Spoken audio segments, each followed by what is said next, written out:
Hello friends, welcome to lucky Reddy stories. Please story విన్న తర్వాత like, comment, share and subscribe చేసుకోవటం మాత్రం మర్చిపోవద్దు. విక్రమార్కుడు స్టోరీ మొదటి భాగం నుండి వినాలి అనుకుంటున్నారా? అయితే నా ప్రొఫైల్లో ప్లేలిస్ట్లో ఉంటుంది, వినండి. ఇక స్టోరీలోనికి వెళ్ళిపోదాం. హిరణ్య చేస్తున్న పనిని విక్రమార్క నేను చేస్తాను అని వచ్చినా వద్దు నేనే చేస్తాను అని ఒక్క మాట కూడా చెప్పకుండా సరే అంటూ బెడ్షీట్స్ అతడి చేతిలో పెట్టి కిచెన్లోనికి వెళ్ళిపోయింది. దీని మనసులో సరిగమలు పలికించడం ఏమో కానీ ఎవరెస్ట్ శిఖరం ఎక్కి దిగిరావచ్చు ఆలోపు అని నిట్టూర్పు విడుస్తూ ఆ బెడ్షీట్స్ అన్నీ మడతలేస్తూ బెడ్ మీద నీట్గా అరేంజ్ చేశాడు. అతడు ఆ పని కంప్లీట్ చేసేసరికి హిరణ్య కాఫీ కప్స్తో కిచెన్లో నుంచి బయటకు రావటంతో ఆమె చేతిలో నుండి ఒక కప్పు తీసుకొని ఆమె మరో చేతిని పట్టుకొని పద వెళ్ళి బాల్కనీలో కూర్చుందాం, మనిద్దరి ఫేవరెట్ స్పాట్ కదా అది, ఏదైనా మాట్లాడాలి అంటే మనిద్దరం అక్కడే కూర్చుంటాం కదా అని నవ్వుతూ చెప్పి కనీసం ఆమె రియాక్షన్ని కూడా గమనించకుండా బాల్కనీలోనికి తీసుకొని వెళ్ళిపోయాడు విక్రమార్క. డిసెంబర్ చలికాలం 6 అయినా కూడా చలి చంపేస్తుంది. హిరణ్యకి అలా చలిలో ఉండటం కష్టంగా అనిపించటంతో విక్రమార్క ప్లీజ్ నన్ను వదిలిపెట్టు, నాకు ఇలా చలిలో ఉండటం నచ్చదు అని అన్నది. వేడి వేడి కాఫీ తాగుతూ చుట్టూ వాతావరణం చల్లగా ఉంటే మన బాడీలో రకరకాల ఫీలింగ్స్ కలుగుతాయంట తెలుసా అని అంటూ ఆమె రూమ్ లోపలికి వెళ్ళనివ్వకుండా ఆపి చైర్లో కూర్చోబెట్టి తను కూడా ఆమె ఎదురుగా ఉన్న చైర్లో కూర్చున్నాడు. ఇక ఎంత చెప్పినా కూడా అతడు వినడు, తప్పదు, ఇక్కడ ఉన్నన్ని రోజులు ఇవన్నీ భరించాలి అని అనుకుంటూ సైలెంట్గా కాఫీ తాగింది. కానీ అప్పటికే ఆమె చలికి తట్టుకోలేక ముడుక్కొని కూర్చొని ఉంది. విక్రమార్క మాత్రం చాలా ఫ్రీగా కూర్చొని కాఫీ తాగుతూ తన కళ్ళను పూర్తిగా ఆమెకు అప్పగించేశాడు. హిరణ్య తన కాఫీ తాగటం కంప్లీట్ అయిపోవటంతో చైర్లో నుంచి పైకి లేచి నువ్వు 8కే ఆఫీస్కి వెళ్తావు కదా, నేను వెళ్ళి టిఫిన్ ప్రిపేర్ చేస్తాను, ఈరోజు నువ్వు జిమ్ము గట్రా లాంటివి ఏమైనా చేస్తావా లేదా అని అడిగింది. లేదులే, ఇప్పుడు నాకు జిమ్ చేసే ఇంట్రెస్ట్ లేదు, నన్ను నీకు ఏమైనా హెల్ప్ చేయమంటావా కిచెన్లో అని విక్రమార్క అల్లరిగా అడిగాడు. అతడి ఇంటెన్షన్ ఏంటో అర్థమైన హిరణ్య అవసరం లేదు అని కోపంగా చెప్పి రూమ్ లోపలికి వెళ్ళిపోయింది.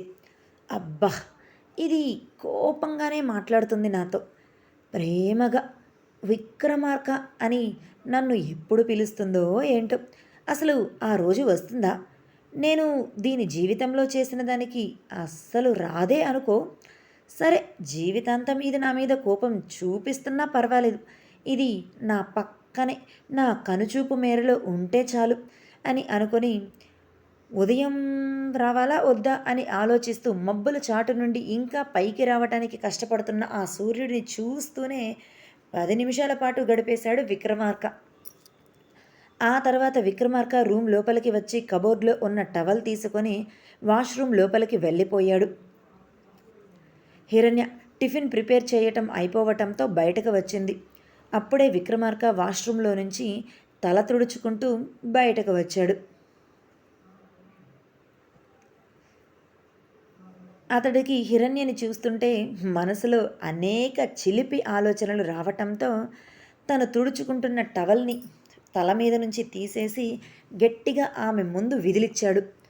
ఆ తలలో ఉన్న నీళ్లు ఆమె ఫేస్ మీద పడటంతో అబ్బా, ఏంటి విక్రమార్క ఈ పని అని విసుగ్గా ఫేస్కి 2 చేతులు అడ్డం పెట్టుకొని చిరాగ్గా అడిగింది. ఇది ఎప్పుడూ ఇలానే బిహేవ్ చేస్తుంటుంది, ఒక్కసారైనా నా దగ్గరికి రావచ్చు కదా అని అనుకున్నాడు.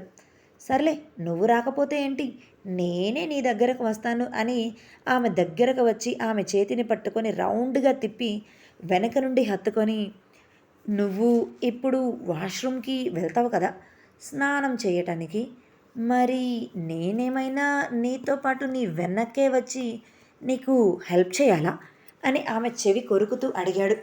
అవసరం లేదు అని అతడి నుంచి విడిపించుకోవటానికి ట్రై చేస్తూ అన్నది హిరణ్య. ఆడవాళ్ళ మాటలకు అర్థాలే వేరు అంట, మరి ఇప్పుడు నువ్వు అవసరం లేదు అన్నావు అంటే అవసరం ఉంది అనే కదా, రమ్మంటావా అని అతను హ్యాపీగా అడుగుతుంటే కోపంగా ఒక్క చూపు చూసింది హిరణ్య. అంతే. అప్పటి వరకు ఆమెతో అల్లరిగా మాట్లాడుతున్నవాడు కాస్త ఏమనుకున్నాడో ఏంటో సైలెంట్గా ఆమెను వదిలిపెట్టేశాడు. ఆమె వెళ్ళిపోతుంటే ఆమె చేతిని పట్టుకొని, నేను నీ కోపానికి భయపడి ఇప్పుడు నిన్ను వదిలిపెట్టలేదు. నా మనసుని నువ్వు అర్థం చేసుకోవాలి అని నిన్ను వదిలిపెట్టాను. కానీ జీవితాంతం నిన్ను అస్సలు వదిలిపెట్టను. నువ్వు నా దగ్గరే ఉంటావు. నీ కోపాన్ని భరిస్తూ అయినా సరే నేను జీవితాంతం బ్రతికేస్తాను. నా ప్రేమని నువ్వు కావాలి అనుకుంటావో లేదో అది నీ ఇష్టం. నిన్ను నేను ఫోర్స్ చెయ్యను అని చెప్పి తను డ్రెస్సింగ్ రూమ్లోనికి వెళ్ళిపోయాడు విక్రమార్క. అతడు చెప్పే మాటలు తనకు కొత్తేమీ కాదు అన్నట్లుగా తల విదిల్చుకొని టవల్ తీసుకొని వాష్రూమ్లోనికి వెళ్ళిపోయింది హిరణ్య. అలా ఇద్దరు కూడా టిఫిన్ తింటున్నారు. విక్రమార్కకి తన మనసులో ఉన్న క్వశ్చన్ని ఆమెను అడగాలి అనుకున్నాడు. కానీ ఇప్పుడు అడిగితే ఫీల్ అవుతుందా, లేదంటే బాధపడుతుందా, ఏడుస్తుందా అని అనుకుంటూనే ఉన్నాడు తప్ప నోరు తెరిచి ఆ క్వశ్చన్ ఆమెని అడగలేకపోతున్నాడు. అడిగితే ఒకవేళ ఆమె బాధపడితే తను తట్టుకోలేడు. సమాధానం చెప్తే ఓకే. కానీ హిరణ్య తినేసి పైకి లెగుస్తుంటే ఆమె చేతిని పట్టుకొని ఆపి, నేను నిన్ను ఒక క్వశ్చన్ అడుగుతాను, ఆన్సర్ చెప్తావా అని అడిగాడు. ఇప్పుడు ఇతడు నన్నేం క్వశ్చన్ అడుగుతాడు అని కళ్ళు చిన్నవి చేసి అతడి వైపు చూసింది హిరణ్య. ఆమె రియాక్షన్ని పట్టించుకోకుండా, అది అది అప్పుడు మనిద్దరం కలిసాం కదా, అంటే నేనే ఫోర్స్ చేశాను అనుకో, ఆ తర్వాత నీకు ఏమీ రాలేదా అని అడిగాడు. మనిద్దరం ఎప్పుడు కలిసాం, ఎక్కడ కలిసాం, మనిద్దరం కలిస్తే ఏమొస్తుంది అని అతడు ఏం అడుగుతున్నాడో అర్థం కాక కళ్ళు చిట్లిస్తూ అడిగింది హిరణ్య. అబ్బా అది అని తల వెనక ఎడమ చేతిని పెట్టుకొని, అదేనే నువ్వు పెళ్లి చేసుకుంటుంటే నిన్ను బలవంతంగా నేను తీసుకొని వచ్చి నీతో నేను కలిశాను కదా, దాని రియాక్షన్, రిఫ్లెక్షన్, రిజల్ట్ ఏమొచ్చింది అని అడిగాడు. నువ్వేం మాట్లాడుతున్నావో నీకైనా అర్థమవుతుందా అని అడిగింది హిరణ్య. అర్థమవుతుంది, బాగానే అర్థమవుతుంది. అంటే ఆడ మగ కలిస్తే ఖచ్చితంగా ప్రెగ్నెన్సీ వస్తుంది కదా, దాని గురించి అడుగుతున్నాను. ఇది కూడా నీకు అర్థం కావటం లేదా, విడమర్చి చెప్తే కానీ తెలుసుకోలేకపోతున్నావా అని చాలా సింపుల్గా అనేశాడు విక్రమార్క. తన చేతిలో ఉన్న ప్లేట్ని తీసుకొని విక్రమార్క తల మీద ఆ తల పగిలిపోయే వరకు కొట్టాలి అన్న ఫీలింగ్ తన మనసులో కలుగుతుంటే కష్టంగా ఆపుకొని ఒక్క క్షణం కళ్ళు మూసి తెరిచి, అసలుకి ఇప్పుడు నీకు ఈ ప్రెగ్నెంట్ అనే ఆలోచన ఎందుకు వచ్చింది అని అడిగింది. ఎందుకు వచ్చింది అంటే, మనిద్దరి మధ్య కూడా పిల్లలు ఉంటే బాగుండు కదా, అందుకే అడుగుతున్నాను అని చిలిపిగా అన్నాడు. హిరణ్యకి అసహనంగా అనిపించి ఒక్క క్షణం కళ్ళు మూసి తెరిచి, నీకు గుర్తుందో లేదో, నువ్వు నన్ను అంటూ తన జీవితంలో జరిగినది తన నోటితో చెప్పటానికి కూడా చాలా కష్టంగా ఫీల్ అవుతున్న హిరణ్య ఒక్క సెకండ్ మౌనంగా ఉండి ఆ తర్వాత విక్రమార్క వైపు సూటిగా చూస్తూ, నీకు ఈ ప్రెగ్నెన్సీ గురించి పూర్తిగా తెలుసో లేదో నాకు తెలియదు, కానీ మనిద్దరం కలవటం వల్ల నాకు ప్రెగ్నెన్సీ రాలేదు, ఇక నీకు క్లియర్ అయ్యిందా అని అన్నది హిరణ్య. అది కాదు అని విక్రమార్క అంటుంటే, ప్లీజ్ విక్రమార్క, నువ్వు ఇలా మాట్లాడుతుంటే నాకు చాలా కంపరంగా ఉంది. నువ్వు అడుగుతున్న దానికి ఒక్కటే క్లారిఫికేషన్ ఇస్తాను. నువ్వు నన్ను బలవంతం చేసిన తర్వాత నేను ఇదిగో ఈ ఇంటిలోనికి అడుగు పెట్టిన తర్వాత నాకు పీరియడ్స్ వచ్చాయి. సో మనమిద్దరం కలవటం వల్ల నాకు ప్రెగ్నెన్సీ రాలేదు, రాదు కూడా. ఇంకా నీకు క్లారిటీగా చెప్పాలి అంటే ఆడ మగ ఇద్దరు కలిసిన వెంటనే ప్రెగ్నెన్సీ రాదు అని సీరియస్గా చెప్పి కిచెన్లోనికి వెళ్ళిపోయింది హిరణ్య. అతడు అలా మాట్లాడుతూ ఉంటే తనకి చాలా కష్టంగా ఉంది. కిచెన్లోనికి వెళ్ళింది. కనీసం తను తిన్న తర్వాత చెయ్యి కూడా కడుక్కోకుండా ఆ షింక్ దగ్గరే నిలబడి ఆ షింక్ మీదే రెండు చేతులు పెట్టి కన్నీళ్లు పెట్టుకుంటూ ఉంది. బాల్కనీలోనే ఉన్న విక్రమార్క, అబ్బా ఇప్పుడు నేను దీన్ని అనవసరంగా ఈ క్వశ్చన్ అడిగానా, అయినా నాకు వచ్చిన కలకి అర్థం ఏంటి, తను అప్పుడు నా బిడ్డను కాపాడండి అంది అంటే తను కడుపుతో ఉంది అని అర్థమే కదా, అని అనుకుంటూ 2 నిమిషాలు గడిపినా అతనికి తినాలి అని కూడా అనిపించక ప్లేట్ తీసుకొని కిచెన్లోనికి వచ్చేసరికి ఆమె ఏడుస్తూ కనిపించటంతో తట్టుకోలేకపోయాడు. తన మనసు వెలవెలలాడిపోయింది ఆమె కన్నీళ్ళని చూసి. మేడం అంటూ హిరణ్య భుజం మీద చేతిని వేశాడు. హిరణ్య చాలా కోపంగా అతడి చేతిని విసిరి కొడుతూ, డోంట్ టచ్, డోంట్ టచ్, నువ్వు నన్ను టచ్ చేసావంటే ఇక్కడికిక్కడే గ్యాస్ లీక్ చేసి చచ్చిపోతాను, నాతో పాటు నువ్వు కూడా చచ్చిపోతావు అని బెదిరించింది. అది కాదు, ఒకసారి నేను చెప్పేది విను అని విక్రమార్క అంటుంటే, ప్లీజ్ లీవ్ మీ అలోన్ అని సీరియస్గా హిరణ్య అనటంతో ఇక విక్రమార్క కూడా ఆమెను ఇబ్బంది పెట్టడం ఇష్టం లేక టేక్ కేర్ అని ఒక్క మాట చెప్పి ప్లేట్ని షింకులో పెట్టి ఆమెను చూస్తూనే చెయ్యి కడుక్కొని అక్కడి నుంచి రూమ్ లోపలికి వచ్చేశాడు. ఇంకా తను అక్కడే ఉంటే హిరణ్య బాధపడుతూనే ఉంటుంది అని అర్థమై తన బ్యాగ్ తీసుకొని ఆఫీస్కి వెళ్ళిపోయాడు. హిరణ్య విక్రమార్క అడిగిన క్వశ్చనో లేదంటే జరిగినది గుర్తుకు వచ్చో తెలియదు కానీ అరగంట పాటు కిచెన్లోనే బాధపడుతూ ఏడుస్తూ ఉన్న ఆమె కింద కూర్చొని మోకాళ్ళ మధ్యలో తలపెట్టుకొని ఉండిపోయింది. అలా ఎంతసేపు అక్కడే కింద కూర్చొని ఉందో తనకే తెలియదు. బయట 11 గంటల టైంలో తన ఫోన్ మోగుతూ ఉండటంతో ఆ సౌండ్కి తేరుకొని రూమ్ లోపలికి వచ్చి చూసింది. తన ఫ్రెండ్ రోషన్ తనకి ఫోన్ చేస్తున్నాడు అని అర్థమై వెంటనే ఫోన్ లిఫ్ట్ చేసి, హలో రోషన్, నీకు ఏమైనా ఇన్ఫర్మేషన్ తెలిసిందా అని అడిగింది. లేదు హిరణ్య, నువ్వు చెప్పిన ఆ పేరుతో ఎవరు ఏ స్కూల్లో కూడా చదివినట్లు ఎటువంటి ఇన్ఫర్మేషన్ కూడా తెలియటం లేదు అని అన్నాడు రోషన్. నువ్వేం మాట్లాడుతున్నావు రోషన్? అతడు 10th క్లాస్లో స్టేట్ లెవెల్లో ఫస్ట్ మార్క్స్ తెచ్చుకున్నాడు. మరి అటువంటి అతని పేరు రాకపోవటం ఏంటి? నువ్వు ఎంత వెతికినా కూడా న్యూస్ పేపర్లో కూడా తెలియకపోవటం ఏంటి అని అనుమానంగా అడిగాడు. అదే నాకు తెలియటం లేదు. నువ్వు చెప్పిన ఏజ్ ప్రకారమే కాకుండా ముందు తర్వాత కూడా చూశాను. మొత్తం వరుసగా 5 సంవత్సరాలు చూశాను. ఎక్కడా కూడా విక్రమార్క పేరు కనిపించలేదు. నేను నా వంతు ప్రయత్నం నేను చేశాను అని అన్నాడు రోషన్. హిరణ్య రోషన్ చెప్పిన మాటతో నీరుగారిపోయింది.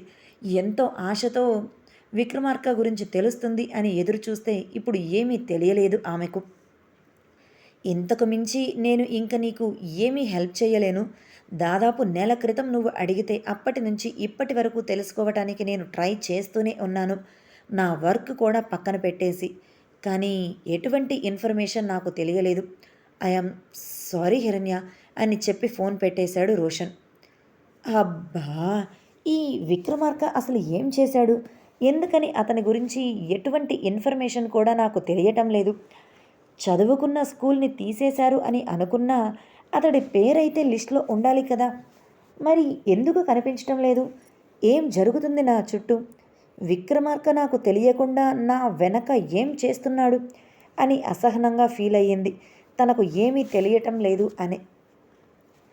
ఆదిత్యని ఇదే విషయం గురించి అడిగితే అన్నయ్య చదువుకున్న స్కూల్ ఇప్పుడు లేదు అని సింపుల్గా ఒక్క మాటతో చెప్పేశాడు. స్కూల్ పేరు అడిగితే నాకు గుర్తులేదు అని అన్నాడు. స్కూల్ పేరు గుర్తులేని వాడికి స్కూల్ తీసేశాడు అని ఎలా చెప్పగలిగాడు? అంటే ఆదిత్య నాకు అబద్ధం చెప్పాడా?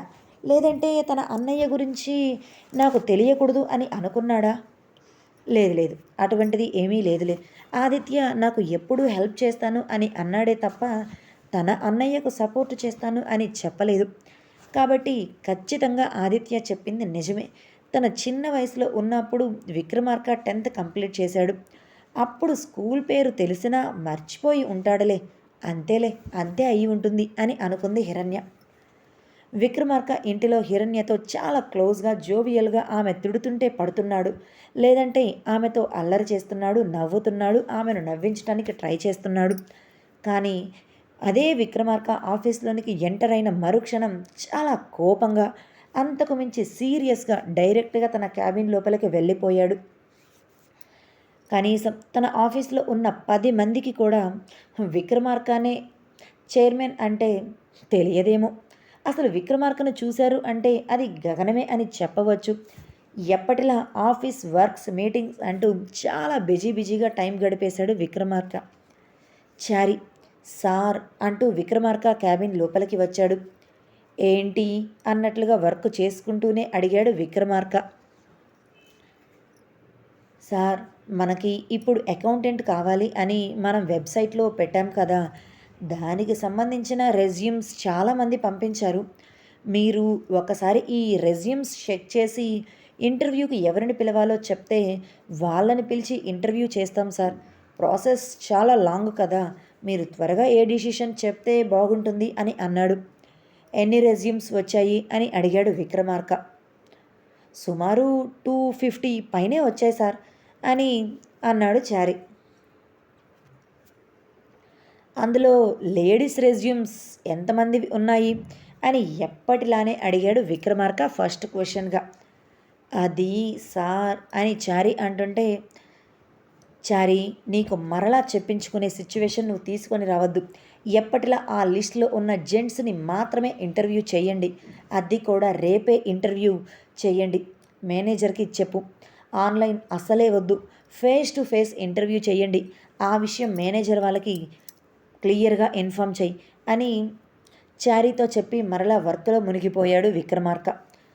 ఎప్పటిలా నీరసంగా ఓకే సార్ అంటూ చారి ఆ క్యాబిన్ నుంచి బయటకు వెళ్ళిపోయాడు. ఇదండి ఇవాల్టి స్టోరీ. మరలా రేపటి భాగంతో కలుసుకుందాం. ఇంతకీ ఆ ఉద్యోగం ఎవరికి వస్తుంది?